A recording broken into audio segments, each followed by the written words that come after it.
I never expected to end up here. A year ago, if someone had told me I'd be running a farm, I would have laughed in their face. Yet, here I was, standing on the porch of my late grandfather's farmhouse, staring at the stretch of green fields that now belonged to me. The transition wasn't easy. My life before this had been a far cry from the world of agriculture. I was a city kid, a graphic designer who spent more time in coffee shops than in open fields. But fate had other plans. My grandparents' farm, located on the outskirts of a growing town, had no willing successors in the family. It was either sell it to developers or take the plunge and try my hand at farm life. I chose the latter. At first, it was overwhelming. I had no clue how to operate a tractor, let alone how to maintain a farm. But with patience, some trial and error, and a bit of guidance from a few locals, I started getting the hang of things. It wasn't just the farm work that grew on me. The fresh air, the quiet, and the sense of accomplishment when I saw things thrive. It was unlike anything I had experienced before. One of the unexpected aspects of my new life was the proximity to a newly built housing development. The houses were modern, packed close together, and housed people who wanted a suburban life near nature without actually living in it. Initially, I thought having neighbors would be a good thing, a balance between isolation and social life. That was until I met her. Her name wasn't really Karen, but that's what I started calling her in my head. She was in her mid-30s, with overly styled hair that looked like it belonged to an Instagram influencer trying too hard to stay relevant. She moved into one of the larger homes in the housing development, and from the moment I saw her, I could tell she was the type who believed the world revolved around her. The first encounter was innocent enough, or so I thought.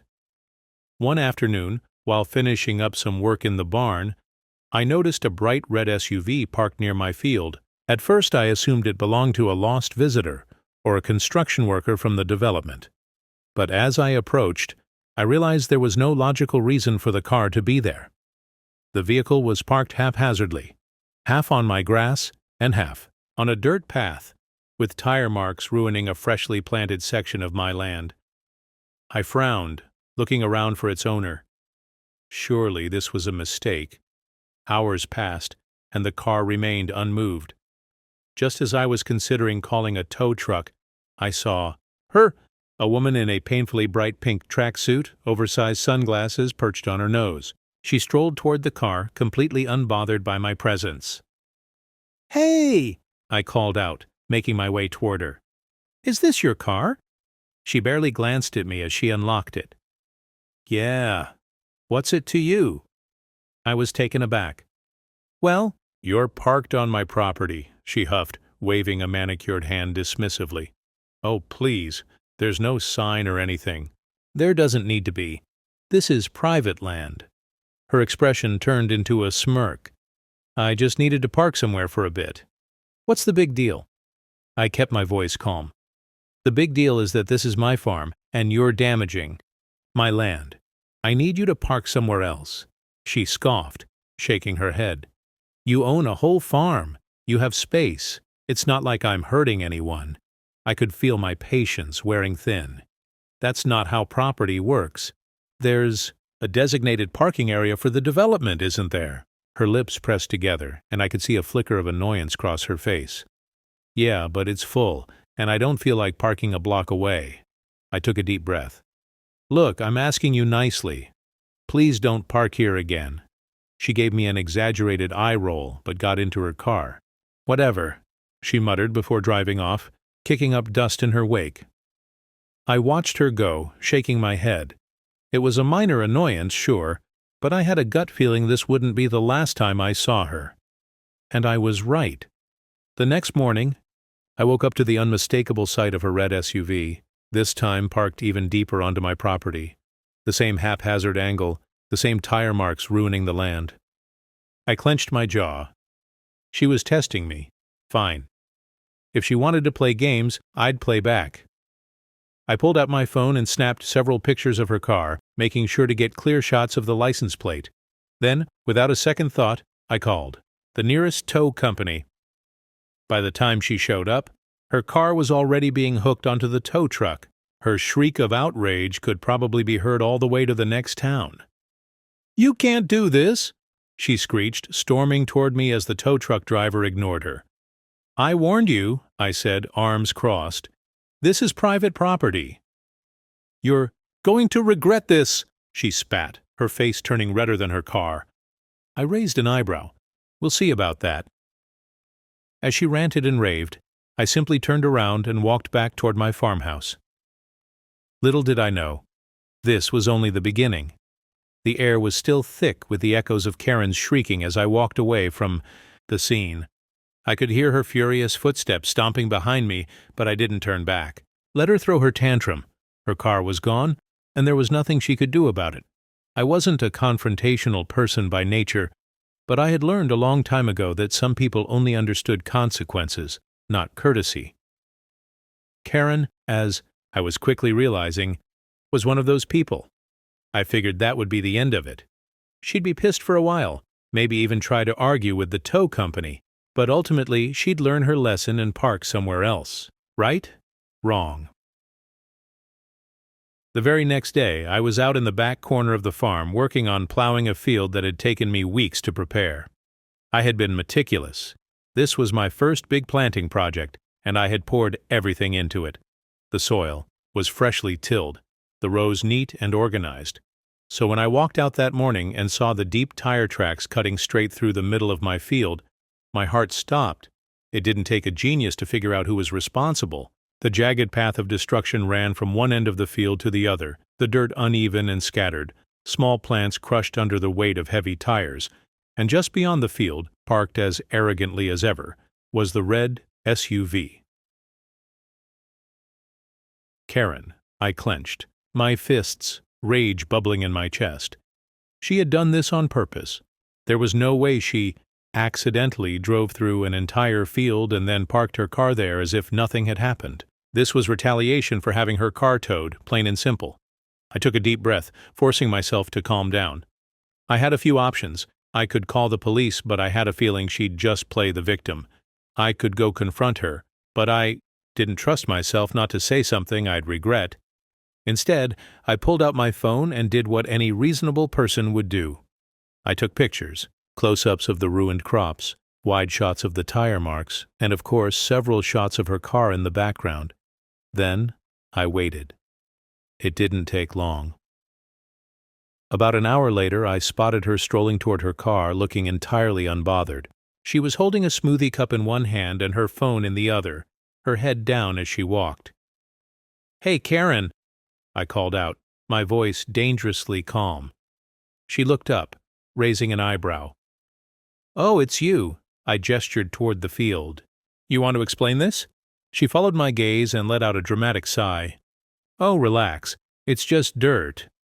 My blood pressure spiked. "It's not just dirt. That was weeks of work. Do you have any idea how much damage you just caused?" She shrugged, sipping her smoothie. "Well, maybe if you hadn't towed my car, I wouldn't have had to park here." I stared at her in disbelief. "Are you serious right now?" "Oh, come on," she said, rolling her eyes. "You have so much land. What's a little tire track gonna do? You farmers are so dramatic." Farmers. Like I was some old ragged man in overalls, shaking my fist at the sky. I exhaled sharply, trying to keep my voice steady. "Karen, you need to move your car.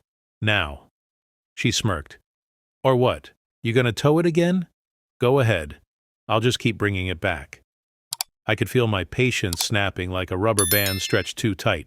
I had given her the benefit of the doubt the first time. This time she had deliberately destroyed my property. Fine. If she wanted a battle, she'd get one. Pulled out my phone and started dialing. "What are you doing?" she asked, watching me with a wary expression. "Calling the police." Her smirk faltered. "What? Why?" I held up my phone. "I have pictures. Evidence. You vandalized my property and now you're trespassing again. You can explain yourself to the cops." Her face twisted in irritation. "Oh my God, you're so dramatic. It's just a freaking field." I kept my eyes on my phone as the line rang. "I guess we'll let law enforcement decide." Before the call could go through, she lunged forward and slapped the phone out of my hand. It hit the ground with a thud, the screen lighting up as it landed in the dirt. For a moment everything was still. Then I looked up at her. "You just made a big mistake." She took a step back, crossing her arms defensively. "Oh, don't be so dramatic. You weren't really going to call the cops." I picked up my phone and dusted it off. "You just committed 2 crimes in under 10 seconds, trespassing and property damage. I don't even need to call the cops. I have all the proof I need to file a report." Her eyes darted around, as if searching for an escape. "Okay, look," she said, her tone shifting to something almost pleading. "Let's not get crazy, all right? I don't need any legal trouble." I raised an eyebrow. "Then move your damn car and never park here again." She huffed, looking furious that I wasn't backing down. But, to my surprise, she stomped over to her SUV, climbed in, and revved the engine. The moment she backed off my property, I snapped one last photo, her car leaving the scene of the damage. I didn't say another word as she sped off down the road, kicking up dust in her wake. That night, I sat down and drafted an official complaint to the Homeowners Association for the housing development. I included the photos, the timestamps, and a detailed account of what had happened. And just for good measure, I printed out the clearest picture of her SUV and posted it on my front gate with a simple message: "No trespassing. Violators will be towed and reported to law enforcement." I had a feeling this wasn't over. Karen seemed like the kind of person who didn't take no very well, but what she didn't realize was that I wasn't the kind of person who backed down. If she wanted a war, I was more than ready to fight. I woke up the next morning feeling a mix of frustration and determination. The events of the previous day played over in my head: Karen's blatant disregard for my property, the crushed field, and the smug look on her face when she tried to brush it all off like it was nothing. I had taken action. The Homeowners Association, HOA, had my complaint, I had physical proof of the damage, and my no trespassing sign was front and center for everyone to see. In a logical world, that should have been enough, but logic wasn't something Karen seemed to operate on. By mid-morning, I was back in the field, surveying the damage from the day before. I had already accepted the fact that the lost crops were beyond saving, but that didn't mean I was ready to let it go. And that's when I saw it. Or rather, her car. Karen's red SUV was once again parked on my property. But this time, she had taken it a step further.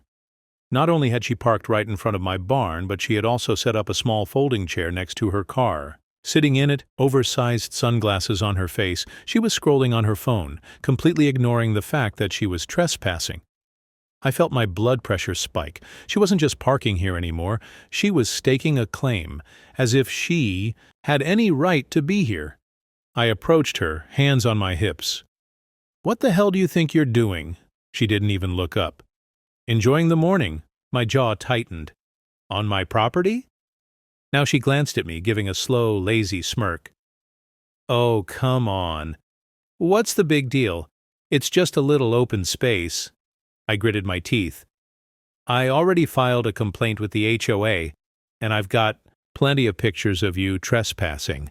Again, she let out an exaggerated sigh. "You really don't know how to let things go, do you?"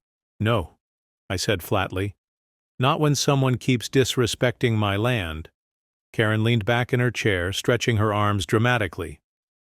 "See? I talked to some people, and it turns out that the property line between the development and your farm isn't as clear-cut as you think." I narrowed my eyes. "What people?" She waved her hand vaguely. "Oh, just some neighbors." I knew she was lying. The property line was very clear, legally documented and physically marked, but that didn't matter to her. Karen wasn't trying to win an argument with facts. She was trying to get under my skin. And it was working. I exhaled slowly. There was no point in arguing. Karen thrived on conflict, and I wasn't about to give her the satisfaction of a screaming match. Instead, I pulled out my phone and, without a word, snapped a few more pictures of her in the SUV. She scowled. "Really? Again with the photos? Documenting, I said simply.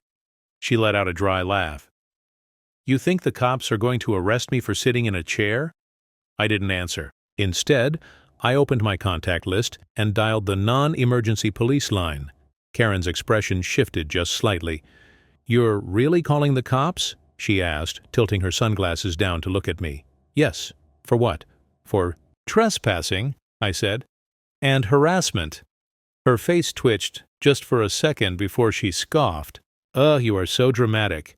I walked a few steps away as the line connected. Yes, I'd like to report a recurring trespasser on private property. Before I could say much more, Karen abruptly stood up, folding her chair in one swift motion. Fine, she snapped. I'll move my damn car. But this isn't over. I watched as she threw her chair into the back seat and climbed into the SUV. With an aggressive rev of the engine, she peeled out of the farm, kicking up a cloud of dust in her wake. I hoped, that would be the last of it. I was wrong. That evening, my phone rang. I didn't recognize the number, but I answered anyway. Is this the owner of the farm near the housing development? A sharp voice asked. Yes, I said slowly. This is Alan Porter from the HOA, the voice continued. We received a complaint from one of our homeowners regarding a harassment issue. A woman named Karen claims you've been threatening her. I almost laughed out loud. Are you serious? She says you've been taking pictures of her and threatening to call the police over trivial disputes. I pinched the bridge of my nose. Alan, did Karen also tell you that she's been repeatedly trespassing on my property? That she ran over part of my field? That she slapped my phone out of my hand the last time I confronted her? There was a pause. She did not mention that. Of course she didn't, I muttered. I've already filed my own complaint with pictures. If you check the timestamps, you'll see the truth. There was another pause. Then Alan cleared his throat. I will review the evidence. If she has been trespassing, that's a violation. Of HOA guidelines as well.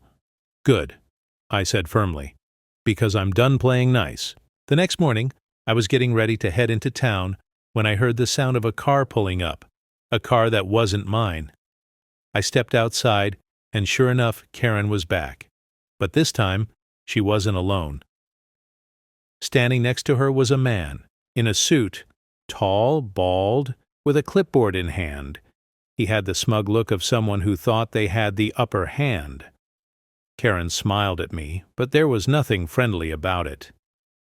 This, she said, gesturing toward the man, is my lawyer. I crossed my arms. Congratulations. You want a medal? Her eyes flashed with irritation, but the lawyer cut in. My client is here to formally inform you that she will be pursuing legal action against you for harassment and emotional distress. I blinked. Then I laughed. Actually laughed. You think this is funny? Karen snapped. I wiped a tear from my eye. Oh, it's hilarious, because I have way more evidence against you than you have against me. The lawyer hesitated. We have witnesses who can testify that you have been harassing. Really, I cut him off, because I have photos of her car trespassing. 3 separate times, damage to my field, a police report filed, and my own witnesses. Karen's expression twitched. You wouldn't. Oh, I would, I said, stepping closer. And I already have. The lawyer shifted uncomfortably. Well, we may need to review the facts before proceeding further. You do that, I said, smiling. Karen, now visibly furious, glared at me. This isn't over. I grinned. I know. That's what makes it so much fun. With that, I turned and walked back inside, leaving them standing there. But I knew one thing for sure. Karen had just made her final mistake. Karen had played her hand, and it had backfired spectacularly. She thought dragging some bottom-feeder lawyer onto my property would scare me. But instead, she had just given me another opportunity to turn the tables on her. I wasn't about to back down. For a few days after the so-called legal warning, things were eerily quiet. Karen wasn't parked on my property. No tire tracks, no random folding chairs, No entitled declarations about how she had the right to do whatever she wanted. It was almost peaceful. Almost. I wasn't naive. People like Karen didn't just disappear. If anything, they only backed off when they were scheming their next move. And sure enough, her next move came in the form of a letter. One afternoon, as I was going through my mail, I spotted an envelope with an official-looking stamp from a law office. I sighed, already knowing what was inside before I even opened it. The letter was filled with every legal-sounding buzzword Karen could probably Google: defamation, harassment, emotional distress, unlawful use of images. In short, it was a joke. There was no real case, just empty threats trying to get me to stop calling her out on her nonsense. The best part? The letter ended with a demand for me to write a formal apology to Karen and pay her $5,000 for the emotional harm I had caused her. I had to sit down because I was laughing so hard. I took out my phone and immediately called my own lawyer, a man named Jacob, who had handled a few land disputes for me in the past. He was no nonsense, sharp as a blade, and most importantly, he despised frivolous lawsuits. I read him the letter over the phone. There was a long pause before he finally said, "I have 2 words for you: cease and desist." Music to my ears.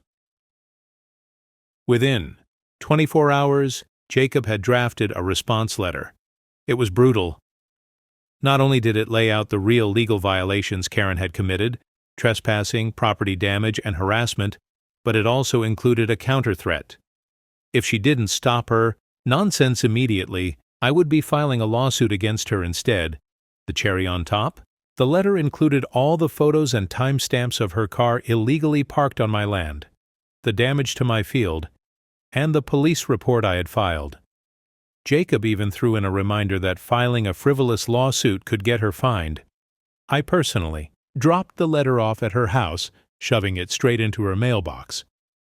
The next morning, I watched from my porch as she stormed outside, grabbed the envelope, and ripped it open. Her face went through a full spectrum of emotions: confusion, anger, panic. Then, in the most Karen move possible, she whipped out her phone and called the police. I leaned back in my chair, sipping my coffee as she ranted and raved. I knew exactly what was happening. She was trying to spin the story, play the victim, and get the cops on her side. But I also knew the truth. Not even an hour later, a patrol car pulled up to my driveway. 2 officers stepped out, one of them holding a notepad, the other scanning the property.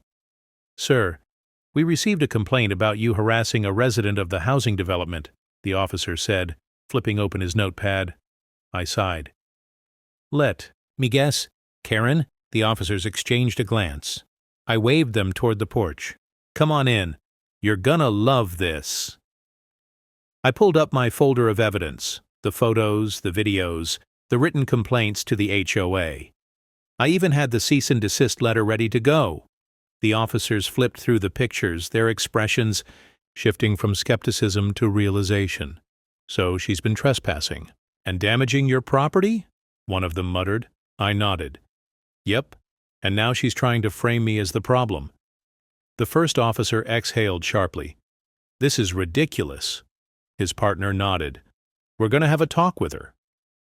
I watched with satisfaction as they drove down the road toward Karen's house. I don't know exactly what was said between Karen and the police, but I do know that about 10 minutes into their conversation, she started screaming. It was a full-blown meltdown, arms flailing, voice rising, stomping like a toddler throwing a fit in a grocery store. I couldn't make out every word, but I caught a few gems like, "He can't do this to me. I'm a taxpayer. I have rights. This is a violation of my freedom." The officers didn't seem impressed. One of them was shaking his head, arms crossed, while the other was gesturing toward my farm, clearly explaining actual property law to her. After about 20 minutes, Karen stormed back inside her house, slamming the door so hard it rattled. The windows. The officers came back to my porch and confirmed what I already suspected. Karen had no legal standing, and they warned her that if she trespassed again, she could be arrested. "Let us know if she keeps bothering you," one of the officers said before heading back to their patrol car. I smiled. Oh, trust me, I will. I had won this round, but I wasn't about to let my guard down. Just to make things extra clear, I installed security cameras around the farm, one facing the driveway, another covering the field, and one directly focused on the area where Karen had previously parked. I even put up a new, even larger no trespassing sign, this time with an added line. Violators will be prosecuted, and just for my own personal amusement, I printed out the best picture of her car parked on my land and laminated it onto the sign. It was petty. It was glorious. For a few days, everything was quiet. Karen didn't show up. No SUV, no folding chair, no random attempts at a legal battle. I was starting to think she had finally given up. Then, one morning, I walked outside, and my jaw dropped. Her car was back. But this time she hadn't just parked it on my land. She had buried the wheels in mud. She had parked directly in the softest, wettest patch of soil she could find, and now her SUV was completely stuck. It was as if she had thought, if I can't win, I'll at least make his life difficult. I smiled, cracked my knuckles, and pulled out my phone. It was time to make sure. Karen never made this mistake again. The sight of Karen's SUV buried in the mud was almost too perfect. For a moment I just stood there, arms crossed, enjoying the sheer stupidity of what I was witnessing. She must have thought this was some kind of power move, a final act of defiance. Instead, she had screwed herself over in the most hilarious way possible. I walked over, shaking my head. You just don't know when to quit, do you? Karen was standing next to her car, arms crossed, face red with frustration. This is your fault, she snapped. I let out a short laugh. My fault? How exactly? You made the ground too soft. You set me up. I stared at her, completely dumbfounded. Are you seriously trying to blame me because you were dumb? Enough to park in a muddy field? She jabbed a finger at my chest. You need to fix this. I took a step back and put my hands up. Oh no, this is all on you. Her glare intensified. Then I'll call the police. I smirked. Please, do. I'd love for them to come out here again and see you trespassing for the 4th time. Her face twitched, but she knew I was right. Karen turned toward her car, yanking at the driver's door. She got in, slammed the door, and tried to gun the engine. The wheels spun, mud flying everywhere, but the car barely moved. I had to bite, my lip to keep from laughing. This was just too good. As Karen's failed escape attempt continued, I noticed something interesting. Across the field, near the housing development, a small crowd of neighbors had gathered. They were watching. Some, with their phones out, others just enjoying the show. I could hear bits of conversation floating through the air. Is that Karen? Oh my God, she did it again? Serves her right. This is better than Netflix. It turned out Karen was not well liked in the neighborhood. Not only had she been annoying me, but she had apparently made enemies with just about everyone else too. One of the neighbors, a woman in her late 40s named Linda, walked over. She shook her head as she looked at Karen's car. I don't know how you've put up with her for this long, she said. I chuckled. It hasn't been easy, Linda sighed. She's been a problem since the day she moved in. Complains about everything. Treats people like garbage. She even tried to get a speed bump removed because she didn't like slowing down. I raised an eyebrow. Seriously? Linda nodded. Oh, and did you hear why she doesn't have a parking space in the development? I smirked. I heard she was banned from the lot for hitting too many cars. Linda laughed. Yep, she hit 3 different cars, refused to pay for the damages, and then tried to sue the HOA when they revoked her spot. I shook my head in disbelief. And now she's here, wrecking my land instead. Linda put a hand on my shoulder. Listen, we're all sick of her. You're not alone in this. If you need us to back you up, we will. That caught me off guard. I had been handling this battle on my own, thinking it was just me against Karen. But now, I realized, the entire neighborhood was on my side. By now, Karen had gotten out of her SUV again, covered in mud from trying to push it. Her designer tracksuit ruined. her overpriced sneakers sinking into the muck. She turned to me fuming. "You need to help me." I crossed my arms. "Why would I do that?" "Because this is your property," she shrieked. "You're responsible." I grinned. "You're right. This is my property, and that's exactly why I'm calling a tow truck." Again, her face drained of color. "No, don't you dare." "Oh, I dare," I said, pulling out my phone. She lunged forward like she was about to grab it out of my hands again, but I took a step back. Ah, I warned. "Touch me, and I'll have you arrested for assault too." Karen froze, nostrils flaring, fists clenched. She knew she was out of options. 20 minutes later, the tow truck pulled up. The driver, a burly guy named Tom who had towed Karen's car before, stepped out. He took one look at the SUV and sighed. "You again?" Karen crossed her arms like a child and refused to answer. Tom turned to me. "Same deal as last time?" "Yep," I said. "She's trespassing again." Tom nodded and got to work. As the truck winched Karen's car out of the mud, I leaned over and whispered, "Oh, by the way, tow companies charge extra for off-road recovery. Hope your wallet's ready." Karen's eye twitched. When Tom was done, he turned to Karen. "All right, lady, where do you want it towed?" Karen gritted her teeth. "Just back to my house." Tom smirked. "That'll be $350. Her mouth fell open. "What?" "Off-road recovery fee," he said, shrugging. "You shouldn't park in a swamp." I swear I saw steam coming out of her ears as she yanked out her credit card and practically threw it at Tom. The neighbors, who were still watching, cheered when the tow truck finally pulled away. Karen stomped after it, humiliated, covered, in mud, looking like a walking disaster. I turned to Linda and the others. "That was satisfying." Linda grinned. "Oh, you don't even know the best part yet." As it turned out, Karen had bigger problems coming her way. Because of my complaints and the overwhelming number of other complaints from the neighborhood, the HOA had started an official investigation into her behavior. Not only that, but since she had been trespassing and damaging my land multiple times, they were now looking into whether she had violated the terms of her mortgage agreement. If she had, she could actually lose her house. I couldn't stop grinning. I had wanted justice, and now it looked like karma was about to take care of the rest. As I walked back to my farmhouse, I felt something I hadn't felt in weeks. Relief. Karen had finally crossed the line too many times. The neighborhood was against her. The HOA was against her. And now, there was only one way this was going to end. With Karen finally getting exactly what she deserved. Karen had done a lot of stupid things since moving into the neighborhood. She had ignored property lines, trashed my farm, tried to use fake legal threats, and even called the cops on me for no reason. But getting her car towed out of the mud in front of the entire neighborhood, that must have broken something inside her. Because, instead of backing down, Karen lost her mind completely. For a few days, things were quiet. Too quiet. Karen wasn't parked on my farm anymore.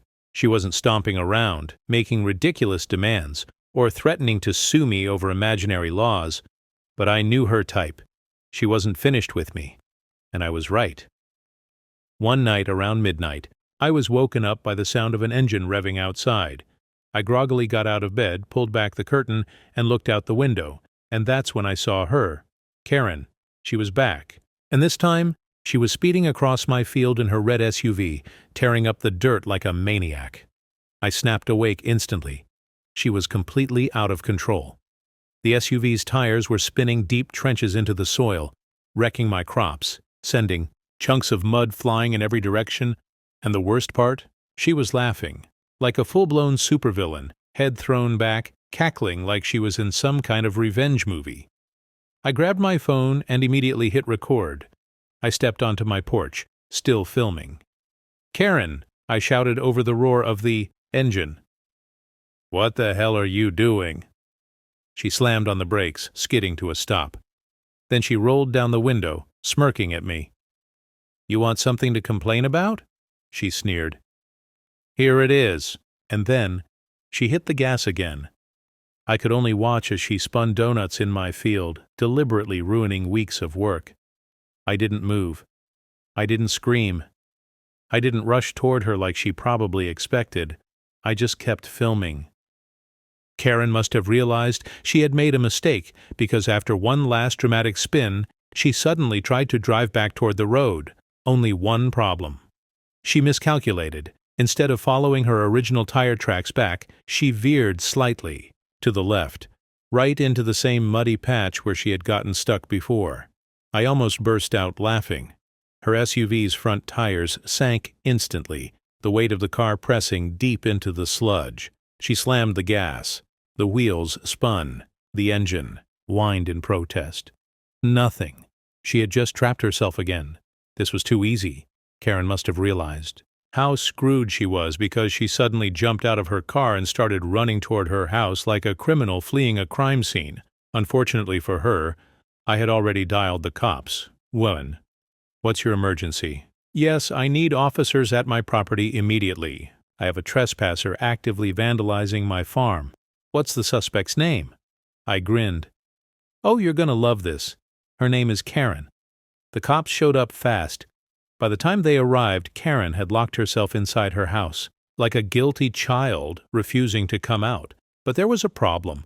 Her car was still stuck in my field, and I had video evidence of everything. The officers knocked on her door. She refused to open it. So they left her a message instead, in the form of a criminal citation for property destruction and trespassing. And since I had filed multiple previous complaints against her, the police weren't just treating this as a warning. Karen was officially under investigation. While the police handled the legal side, I decided to give the HOA one last update. I sent them the video, unedited, showing Karen trashing my farm in the middle of the night. Within 24 hours, I got an email back. "Dear Sir, after reviewing the evidence provided, the HOA board has decided to issue an immediate final warning to the resident in question. Any further violations will result in legal action and potential removal from the community." Karen had one foot out the door. Karen wasn't just dealing with me anymore. She was now facing criminal charges for trespassing and property damage, the HOA threatening to boot her from the neighborhood, a destroyed reputation with every single neighbor watching her downfall. And the best part? I wasn't done yet. The next morning, I walked out to where Karen's mud-covered SUV was still stuck. She hadn't even tried to get it out. I smiled and made one last call to the same tow truck driver who had removed her car before. 20 minutes. Later, Tom pulled up shaking his head as he got out of his truck. "You gotta be kidding me." "Again?" I grinned. "Yep." Tom chuckled. "What do you want me to do with it?" I thought for a second. Then my smile widened. "Tow it right in, front of her house." He laughed out loud. "Oh, I like the way you think." And that's exactly what we did. By the time Tom dropped Karen's SUV in front of her house, people were already gathering to watch. Neighbors came out with their morning coffee, some even taking pictures. Karen finally emerged, her face a mix of rage and absolute humiliation. She saw me standing there, arms crossed, and screamed like a banshee. "You think this is funny?" I smiled. "Oh, I know it's funny." She stormed toward me, pointing a shaking finger. "You'll regret this." I held up my phone. "You're already facing charges. You really want to add threatening me in public to the list?" She froze. Then, without another word, she spun on her heels and ran inside her house, this time for good. 2 weeks later, Karen was gone. Whether the HOA forced her out, or whether she moved from pure humiliation, I didn't know. But the "for sale" sign on her house told me everything I needed to know. I had won, and the best part? The neighborhood threw a barbecue to celebrate. As I sat back, enjoying a well-earned beer, I looked around at my new friends, my repaired farm, and the empty street where Karen's car used to be. Life was finally peaceful again. And that, my friends, is how I defeated a Karen. Karen was gone. Her red SUV, her ridiculous tantrums, her entitled nonsense. All of it was nothing more than a bad memory now. The day I saw the "for sale" sign go up in front of her house, I felt something I hadn't felt in months. peace. But what really made the victory sweet was knowing that Karen didn't leave on her own terms. She had been forced out, and I was about to find out exactly how badly she had lost. Week after Karen disappeared, I got an email from the HOA board. Dear resident, we would like to inform you that after multiple complaints, formal warnings, and legal violations, the homeowner in question has vacated the premises. The property is now being listed for sale. Thank you for bringing this issue to our attention. We apologize for any inconvenience you have experienced and appreciate your cooperation. Sincerely, the HOA Board. I read it twice just to soak it in. Karen wasn't just gone, she had been pushed out by everyone around her, and I had a feeling she didn't leave willingly.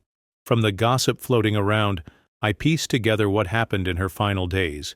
The HOA hit her with massive fines for repeatedly violating community guidelines. Her mortgage company got involved due to her legal issues, which put her homeownership at risk. The police visits were the final straw, making her too much of a liability to the neighborhood. And just like that, Karen's little kingdom collapsed. The best part? Karen's departure turned into a full-blown neighborhood celebration. A few of the neighbors, especially Linda, decided that the best way to commemorate Karen's downfall was to throw a party. A good riddance, Karen. BBQ? I thought they were joking at first. They weren't. The day after Karen's house listing went public, we gathered in the cul-de-sac. Grills fired up, beers in hand, music blasting. People swapped Karen horror stories like war veterans sharing battle scars. Remember when she complained about the ice cream truck being too loud? She tried to get my dog banned from the neighborhood. She once yelled at my wife for parking too close, on our own driveway. We laughed, we ate, we cheered, and most importantly, we enjoyed our Karen-free neighborhood. Linda raised a toast to peace and quiet and to never seeing that red SUV ever again. We all clinked our glasses. Life was good again. A few weeks later, I ran into Tom, the tow truck guy at a hardware store. He had one last story for me. You won't believe this, he said, chuckling. I towed Karen's SUV again. I nearly dropped the bag of screws I was holding. You're joking? Nope, Tom said, shaking his head.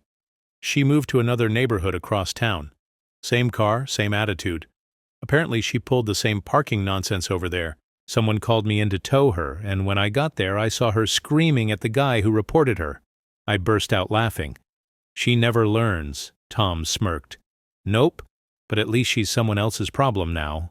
And that was the last I ever heard of Karen the nightmare neighbor, because at the end of the day, karma always wins. And when it does, it's one hell of a show. Karen was gone, her red SUV never to be seen again, and the neighborhood was finally at peace. For the first time in months, I could step outside, breathe in the fresh air, and actually enjoy my farm without worrying about tire tracks or trespassing. The chaos was over. In the weeks that followed, I focused on fixing the damage she had caused, the muddy trenches she left behind. I plowed them over, the crops she ran over, replanted better than ever. The security cameras I installed, still up because you never know when the next Karen might appear. But one of the best changes, I actually got closer to my neighbors because of all this. Before, I had kept to myself, focused on the farm, but after the whole Karen saga, I realized that I had a great group of people around me, people who had my back when it mattered. And honestly, that was the best outcome of all. A month after she left, I noticed a moving truck pulling up to Karen's old house. I couldn't help but watch with curiosity. A young couple stepped out, a guy in his late 20s and a woman who looked about the same age. They waved when they saw me. I walked over, extending a hand. Welcome to the neighborhood, I'm your name. The guy shook my hand. Nice to meet you. I'm Jake, and this is my wife, Emily. Emily smiled. We heard some interesting things about the last owner of this place. I chuckled. Oh, you have no idea, Jake laughed. Well, don't worry. We're nothing like her. I grinned. Good, because this neighborhood has zero tolerance for Karens now. We all laughed, and just like that, the neighborhood felt whole again. Looking back, dealing with Karen was a nightmare, but it taught me a few things. Never let entitled people walk all over you. The best revenge is patience and proof. Sometimes the biggest battles bring people together. Would I ever want to deal with another Karen again? Hell no. But if one ever tries me again, well, let's just say I'll be ready. And that, my friends, is the end of the Karen saga. I hope you enjoyed the journey as much as I enjoyed watching karma do its thing. Now, if you ever run into a Karen of your own, remember this story, and know that in the end, justice always wins.